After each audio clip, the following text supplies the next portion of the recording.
TRE 4 की तैयारी करने वाले थे और वेट कर रहे थे कि अगस्त में टीआरई 4 आएगा। लेकिन अभी जिस तरीका से देखा जाए तो टीआरई 3 में ही ग्रहण लगा हुआ है और बीपीएससी को भी अभी लगातार सफाई देना है, क्योंकि एयूयू के द्वारा यानी आर्थिक अपराध टीम के द्वारा उनसे 12 से 15 प्रश्न लिखित में जो पूछे गए हैं, आगे क्या हो सकता है, एग्जाम होगा या नहीं होगा, क्या कुछ संभव है, इस पर लेकर नवीन सर से चर्चा करेंगे। और विद्यार्थी लगातार सोच रहे हैं कि वोट करें तो कैसे करें, किनको करें, इस पर भी बातचीत करेंगे। विद्यार्थी को यदि वोट देना चाहिए, देना तो सबको चाहिए क्योंकि वोट आपका अधिकार है, लेकिन क्या क्या समझना चाहिए, किन किन बातों को ध्यान में रखना चाहिए, इन सारे चीज पर भी बात करेंगे। सर आपका स्वागत है एग्जाम। जी बहुत बहुत धन्यवाद। सर विद्यार्थी बहुत परेशान है, सोच रहे थे कि अगस्त में 4 आएगा, लेकिन 4 की क्या बात करें, 3 में भी अभी ग्रहण है। क्या उम्मीद है, जांच चल रहा है, कब तक पूरा हो जाएगा या पूरा होगा, बड़े लोग पकड़े जाएंगे या नहीं पकड़े जाएंगे, बहुत सारा समस्या अभी चल रहा है। जिस हिसाब से मामला स्टार्ट हुआ था, आप देखेंगे प्रारंभ में आर्थिक अपराध इकाई कितनी सख्ती से आगे बढ़ रही थी और बाद में चल करके स्टेट गवर्नमेंट का भी सपोर्ट मिला और धीरे धीरे करके सारे मामला बाहर निकलने लगे। लेकिन बड़ी मछली की जो एक बात आप की है, तो हमको लगता है कि कहीं ना कहीं वहीं पर आकर के मामला अटक गया, जिसके कारण सारा रफ्तार अभी आप देख रहे हैं कि स्थिर हो गया है। इलेक्शन एक बड़ा कारण है, और भी बड़े कारण हो सकते हैं, बड़ी मछली वाले भी बड़े कारण हो सकते हैं उसमें। ये तमाम जो गतिविधि अभी आप देख रहे हैं, पूरे मामले को एक तरीके से ठंडे बस्ते में धकेल दिया है। अभी देखेंगे एसआईटी का गठन किया है, लेकिन प्रोग्रेस रिपोर्ट 0 है। उधर तो आप देखे थे जिस समय बीच में शुरुआत में डेली डे बाय डे का कुछ ना कुछ न्यूज निकल करके आता था, यहाँ छापेमारी हुआ, यहाँ ये हो रहा है, वहां ये हो रहा है। लेकिन अभी मामला पूरी तरीके से स्थिर है और परिस्थिति यहाँ तक बन गई है कि देखेंगे टीआरई 4.0 अगस्त में होना था। अब जो परिस्थिति बनी है, टीआरई 3.0 कैंसिल हुआ। हालांकि कैंसिल होना भी जरूरी था, क्योंकि इस बार चोरी नहीं डकैती हुआ था, इसलिए करके कैंसिल होना ही था और हुआ भी। डकैत कौन है, पकड़े नहीं जाते हैं? हाँ बिल्कुल उस पर भी आएंगे कि पकड़े नहीं जाते हैं तो क्या कारण सब हो सकता है। हम ये कहना चाह रहे थे कि सबसे ज्यादा जो अभी छात्रों के मन में सवाल चल रहा है कि टीआरई 3.0 कैंसिल तो हो गया, अब इलेक्शन भी हो जाएगा, तो कहीं हमारा मामला बहुत आगे तो नहीं निकल जाएगा, यानी कि डेट तुरंत पड़ेगा या नहीं पड़ेगा, एक बड़ा सा कंफ्यूजन अब आ गया है। तो अगर कितना भी होगा, तो अब जो परिस्थिति बनी है, तो लगता है कि जून लास्ट या जुलाई के पहले एग्जाम संभावित होता दिख नहीं रहा है। क्यों नहीं जा सकता है? अभी आपका एसआईटी का गठन किया गया, आर्थिक अपराध इकाई जांच रिपोर्ट पूरी तरीके से ये दोनों मिल करके पूरा क्लियर करेगी, उसके बाद तब आगे का पता चलेगा कि कब तक एग्जाम का डेट दिया जा सकता है। गवर्नमेंट ये तय करेगी या शिक्षा विभाग या बीपीएससी तय करेगी। और अगर एग्जाम जून जुलाई में यही एग्जाम होगा टीआरई 3.0, जिसका कि अभी कोई सूचना नहीं है, तो फिर क्या लगता है कि अगस्त में टीआरई 4.0 हो ही जाएगा। लेकिन अभी के समय में कुछ भी संभव है। जब 3 दिन में ये एस्टेट ले सकती है, तो इसे लेकर के संभव कुछ भी है। इसलिए हम तमाम छात्रों को कहना चाहते हैं कि जो भी शिक्षक अभ्यर्थी हैं, टीआरई 3 का तैयारी कर रहे हैं, टीआरई 4 का किसी का अलग से तो तैयारी करना नहीं है, टीआरई 4 का तैयारी कीजिएगा, उसी में टीआरई 3 भी आपका होता चला जाएगा, या टीआरई 3 का तैयारी करते हैं तो टीआरई 4 उसी से आपका होता चला जाएगा। सबसे बड़ा समस्या उन छात्रों के साथ है, एस्टेट वाले कैंडिडेट, उनको पूरी तरीके से मामला उलझा करके सरकार रख दी है। जो एग्जाम अब तक हो जाना चाहिए था, टीआरई 3 में उसको मौका मिलना चाहिए था, वो तो कंप्लीट वंचित रह गए। अब एस्टेट वाले अभ्यर्थी है कि हमारा एग्जाम कब तक हो सकता है।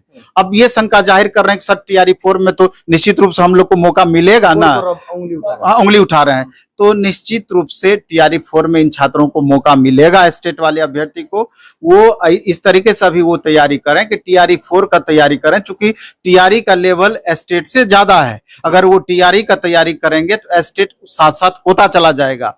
और कहा जा रहा है कि एक तरीके से संभावना जताई जा रही है कि मई जून में स्टेट निश्चित रूप से हो जाएगा। टीआरई 3 से पहले एस्टेट होने की संभावना है, प्रबल संभावना है। और दूसरा एस्टेट भी, इसके बाद वाला एस्टेट जुलाई वगैरह में निकाल भी सकता है, ऐसी भी बातें बताई जा रही है। सर एक सोशल मीडिया पर चल रहा है, बच्चे लगातार कॉल कर रहे हैं, पूछ रहे थे कि जब इंटरव्यू करिएगा तो ये पूछिए, क्या इसको एक बार और खोला जा सकता है? बीपीएससी जो आवेदन ली है, अगर एस्टेट एग्जाम हो सकता है तो संभव है क्या कि फिर इनको भरवा लिया जाए? ये हो सकता है क्या? क्या चीज मतलब TRE 3 में? कि TRE 3 में उनको स्टेट वाले को मौका मिल सकता है? मेरे ख्याल से ये संभव भी नहीं है और अब उचित भी नहीं है जो परिस्थितियां बनी है। जी। तो इसलिए करके बहुत कम संभावना है कि स्टेट को 3.0 में शामिल कराया जाएगा, नहीं के बराबर नगण्य, संभव ही नहीं है। ये छात्र TRE 4.0 के लिए ही लगे रहें और साथ में स्टेट को इम्प्रूव करते रहें, कहीं कोई दिक्कत नहीं है। क्योंकि अभी आप देखेंगे कि जो जिस तरीके से जांच हुआ, अब उंगली उठ गया TRE 2.0 पर भी, TRE 1.0 पर भी। उस समय तो माननीय चेयरमैन सर इतना स्ट्रिक्ट थे या ऐसा परिचय दे रहे थे, बाद में चल करके तो उन पर भी बहुत ज्यादा उंगली उठा है। अब तो बहुत सवाल का जवाब उनको भी देना चाहिए कि वास्तविकता क्या रही। तो क्योंकि अब छिपा हुआ नहीं है कि TRE 2.0 में भी गड़बड़ हुआ है। तो उस समय समझिए TRE 1.0 टू TRE 2.0 में चोरी हुआ था और TRE 3.0 में डकैती हुआ, अंतर यही हुआ। और उस समय ये भी बात था कि माननीय अतुल प्रसाद सर इतना स्ट्रिक्ट रूल बना दिए थे कि आप बीपीएससी के विरुद्ध आवाज नहीं उठा सकते हैं, आप सवाल नहीं कर सकते हैं, नहीं तो आपको आजीवन बीपीएससी से निकाला जा सकता है। तो डर से कोई सवाल नहीं करते थे, डर से कोई पूछते नहीं थे। 300 विद्यार्थी जो पकड़े गए थे उन पर बीपीएससी क्या की, कुछ आपको मालूम है? अभी तो सुनने में आ रहा है कि जो अभ्यर्थी पकड़ाया गया था वो तो अब धीरे धीरे बेल होना उसका स्टार्ट हो गया है। तो आप इससे समझ सकते हैं। प्रश्न तो बहुत है। प्रश्न सबसे बड़ा ये है कि TRE 1 TRE 2 में किस तरह का रिजर्वेशन का आप पालन किए कि आप विकलांग कैटेगरी को ले लीजिए और महिला अभ्यर्थी को ले लीजिए, और अदर स्टेट वाले महिला अभ्यर्थी को बिहार में कैसे आरक्षण मिला, ये भी बड़ा सा सवाल है। और विकलांग कैटेगरी का इतना कट ऑफ हाई कैसे गया, अदर स्टेट के विकलांग कैटेगरी को बिहार स्टेट के विकलांग कैटेगरी में रिजर्वेशन का लाभ दिया गया, ये किस नियम के तहत हुआ? महिला और पुरुष अभ्यर्थी का कट ऑफ बराबर कैसे संभव हो पाया, जबकि TGT PGT टीचर में 35% महिलाओं के लिए स्पेशल रिजर्वेशन था और PRT के लिए 1 to 5 और 6 to 8 के लिए 50% का स्पेशल रिजर्वेशन महिलाओं के लिए था, बिहार के महिलाओं के लिए। तो फिर यहाँ पर कैसे दोनों का कट ऑफ बराबर हो गया? बिहार के महिलाओं में अदर स्टेट के महिलाओं को आरक्षण का लाभ कैसे मिल गया? तो सवाल बहुत सारे हैं और हमको लगता है कि अगर सही तरीके से जांच की जाए, जांच एजेंसी जांच करे, तो इससे पूर्व के चेयरमैन को जवाब देते देते पसीना छूट जाएगा। सर, जिस तरीका से आप प्रश्न किए थे, पूर्व का चेयर अतुल सर ने उसको ट्वीट किया था महिला आरक्षण को लेकर, और कोर्ट ने उनसे फिर से मांग किया है, डिमांड किया है। लगभग 2 सप्ताह पहले भी मांगा था, वो लोग नहीं दिए। फिर से ऑर्डर आया कि 2 सप्ताह के भीतर आप दें। क्यों नहीं वही ट्वीट दे देते हैं वहां, जिस तरह अभ्यर्थी को बोले थे कि इस तरीका के कारण से अंक बराबर हो गया, वो ट्वीट वहां काम नहीं करेगा क्या? नहीं, अब क्यों काम करेगा वो? तो उस समय तो पावर में थे, तो अपने हिसाब से सारा कुछ किए। जवाब तो उनको हर जवाब देना चाहिए, और जवाब दिए भी। आप देखे होंगे जो हमने जो सवाल किया, दूसरे दिन जस्ट उसका पूरा का पूरा जिस हिसाब से सवाल किए थे उसी हिसाब से जवाब दिए। लेकिन भाषा इतना क्लिष्ट कि साधारण लोग उस भाषा को समझ नहीं सकता है। सर, विश्वसनीयता यदि बीपीएससी की बात करें तो कुछ समय पहले बहुत सारा विद्यार्थी विश्वास करते थे, इवन अदर स्टेट में चले जाइए, यूपीएससी के बाद कोई विश्वास करता था तो बीपीएससी पर। लेकिन अब विश्वसनीयता खो चुकी है बीपीएससी, उसको अब क्या करना होगा? विश्वास बनाए रखे, विद्यार्थी तैयारी करें। और आए दिन देखिएगा जो प्रश्न पत्र लीक का मामला है, बहुत सारा लोग बोल रहे थे कि इससे पहले के एग्जाम में भी हुआ है, क्या कहिएगा? अब बीपीएससी को क्या करना चाहिए? नहीं, विश्वास तो बीच में इतना ज्यादा बच्चों का विश्वास, अभ्यर्थी का विश्वास बीपीएससी पर बढ़ा था कि एक उदाहरण के आज तक के इतिहास में, बीपीएससी के इतिहास में इस तरह के चेयरमैन नहीं आए थे, इस तरह का बदलाव कभी नहीं देखा गया कि आज एग्जाम दिए, आज शाम तक में आपको उसका आंसर की शाम तक में आ जाता था, इतना फास्ट। लेकिन इतना फास्ट के पीछे वजह क्या था, अब धीरे धीरे निकल करके बातें सामने आ रही है। तो अब इस बात को सरकार को आश्वस्त करना होगा कि आगे जो TRE 3.0 एग्जाम होगा, TRE 4.0 एग्जाम होगा, क्या उसमें 100% पारदर्शी तरीके से होगा, इसका जवाब देना होगा।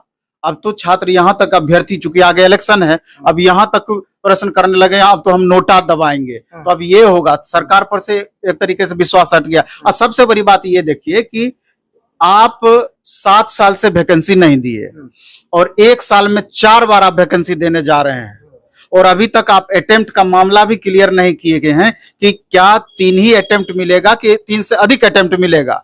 क्या जो बिहार से बच्चे बीएड या डीएलएड किए, बिहार का जो बच्चे फॉर्म भर रहे हैं, क्या एक साल में उसका करियर खत्म हो जाएगा इस फील्ड में? बड़ा सा प्रश्न है। इसलिए कि करेगी तो जरूर इसको चांस बढ़ाएगी, लेकिन लास्ट मोमेंट में हो सकता है बहुत घिना करके जो काम किया जाता है वैसा करेगी, क्योंकि कहीं भी इस तरह का रूल रेगुलेशन नहीं है, केवल बिहार में, सिर्फ बिहार में है। तो बातें बहुत सारी है, ऊंची ऊंची बातें की जाती है। अभी देखिए ना, बहुत सारे मंत्री वगैरह का भी आप देखे होंगे कि नहीं, कहीं कुछ गड़बड़ी नहीं हुआ है। अभी कैसे पकड़ में आ रहा है, अभी कैसे पकड़ में आ रहा है। कई सारे कोचिंग पर भी सवाल उठ रहे हैं, और एक साल में 4 बार आप वैकेंसी देने जा रहे हैं, और अभी तक आप अटेम्प्ट का मामला भी क्लियर नहीं किए गए हैं कि क्या 3 ही अटेम्प्ट मिलेगा कि 3 से अधिक अटेम्प्ट मिलेगा। क्या जो बिहार से बच्चे बीएड या डीएलएड किए, बिहार का जो बच्चे फॉर्म भर रहे हैं, क्या एक साल में उसका करियर खत्म हो जाएगा इस फील्ड में? बड़ा सा प्रश्न है। इसलिए कि करेगी तो जरूर इसको चांस बढ़ाएगी, लेकिन लास्ट मोमेंट में हो सकता है बहुत घिना करके जो काम किया जाता है वैसा करेगी, क्योंकि कहीं भी इस तरह का रूल रेगुलेशन नहीं है, केवल बिहार में, सिर्फ बिहार में है। तो बातें बहुत सारी है, ऊंची ऊंची बातें की जाती है। अभी देखिए ना, बहुत सारे मंत्री वगैरह का भी आप देखे होंगे कि नहीं, कहीं कुछ गड़बड़ी नहीं हुआ है। अभी कैसे पकड़ में आ रहा है, अभी कैसे पकड़ में आ रहा है। कई सारे कोचिंग पर भी सवाल उठ रहे हैं। तो मेरा ये कहना है कि जो भी इसके लिए दोषी पाए जाते हैं, सख्त से सख्त उनको सजा मिलनी चाहिए, जिससे कि आगे चल करके वो इस तरह के कार्य करने का हिमाकत ना कर पाए। नहीं तो फिर सबको लूप होल पता है कि एक बार हम पकड़ा जाएंगे, फिर तो कुछ दिन बाद छूट ही जाएंगे। अगर लग गया तो ठीक है, नहीं तो फिर देखा जाएगा। सर, प्रिंटिंग प्रेस का जो मामला है, अभी तक कहीं भी चले जाइए, किसी भी स्टेट में, ये नहीं कि बिहार में सरकारी प्रिंटिंग प्रेस नहीं है। यदि सरकारी रहता तो उसका जवाबदेही थोड़ा सा अलग होता है। हर बार टेंडर दिया जाता है, जो भी टेंडर में कम पैसा लेंगे, कम पैसा मांग करेंगे, या टेंडर वाले जो देते हैं उनको घूस देंगे, उनको टेंडर दिया जाता है। ये सब भी बहुत समस्या है। सर, इसको लेकर क्या कहिए? नहीं, इस बात की तो गारंटी यहाँ पर भी नहीं है कि सरकारी ही आपका रहेगा तो वहां पर गड़बड़ी नहीं होगा। ये तो जो जिनको ये भार दिया जाता है, जिनको जवाबदेही दी जाती है, तो वहीं से लीकेज का मामला स्टार्ट हो जाता है। तो ये पैसा का जो खेला है, ये क्या नहीं करवा देता है। लेकिन सरकार को इसमें करे से करे रूल को फॉलो करवाना होगा। जिनको भी ये लीज या टेंडर दिया जाता है, और सख्त से सख्त कार्रवाई का उनको पहले से दिखाना होगा कि अगर कहीं तरीके से, किसी भी तरीके से गड़बड़ी होती है तो किस तरह का कानूनी कार्रवाई का सामना आपको करना पड़ सकता है। तो ये सारा कुछ क्लियर होना चाहिए, तभी जाकर के कुछ हो सकता है। नहीं तो फिर इसी तरीके से चलते रहेगा। अगर आप ईमानदारी पूर्वक देखें तो 56वीं से लेकर के 59वीं तक, 69वीं तक बीपीएससी का जांच किया जाए। फिर बिहार एसएससी का मामला देखिए, जब भी एग्जाम होता है तो बहुत कम बार ऐसा एग्जाम हुआ होगा जो कि पूरी तरीके से फेयर हुआ होगा। दरोगा का देख लीजिए, बिहार पुलिस का देख लीजिए, सबका तो वही हाल है।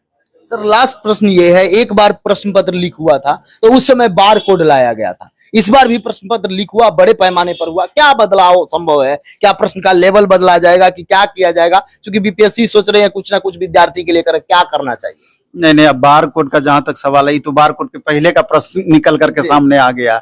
तो इसलिए करके सरकार है, सरकार के पास पूरा बॉडी है, वो चाहे तो कुछ भी संभव है, कभी भी गड़बड़ी नहीं हो सकता है। लेकिन उस लूप होल को समझना होगा, लूप होल को पकड़ना होगा। तो इसलिए करके अब एक शुरुआत में अतुल प्रसाद सर आए, किस तरह का इमेज अपना क्रिएट किया, बहुत हद तक लगाम भी लगाए, लेकिन बाद में क्या हो गया, इसलिए करके प्रश्न बहुत सारे हैं, जवाब उसके सीमित। जो भी व्यूअर देख रहे हैं, वीडियो थोड़ा सा बड़ा हो सकता है, इसलिए सोचे कि एक अलग से वीडियो लाएंगे जिस पर कि आप लोगों का जो लगातार कमेंट आ रहा है कि क्या हम नोटा ही दबाएं या वोटिंग नहीं करें, इस पर लेकर बनाया जाएगा कि वोटिंग करने से पहले अभ्यर्थी को क्या सोचना चाहिए, क्या विचार रखना चाहिए, किस तरह का बात सोचकर आप वोटिंग देने जाएं। वोटिंग सबको देना चाहिए। नवीन सर से इस पर अलग से एक वीडियो बनाएंगे, उस पर चर्चा करेंगे। सर, समय देने के लिए बहुत बहुत धन्यवाद। धन्यवाद आपका। लेकिन हम ये कहना चाह रहे थे, नोटा वाला प्रश्न की, नोटा ऑप्शन नहीं है इसका ऑप्शन ये है कि अब युवाओं की भागीदारी राजनीति में बढ़नी चाहिए, और ये इस बात को समझे। दिक्कत ये है कि जो भी कहां से बढ़ेगी? 40 सीट है, 40 सीट में देखा जाए तो 20 सीट केवल परिवारवाद वाले हैं, तो विद्यार्थी कहां से बढ़ेंगे, युवा कहां से बढ़ेंगे? नहीं, पार्टी से टिकट लेने की बातें यहाँ कहाँ हो रही है। निर्दलीय कभी कोई जीतता है नहीं, अब उस तरह का गठन करना होगा, यूथ को एकजुट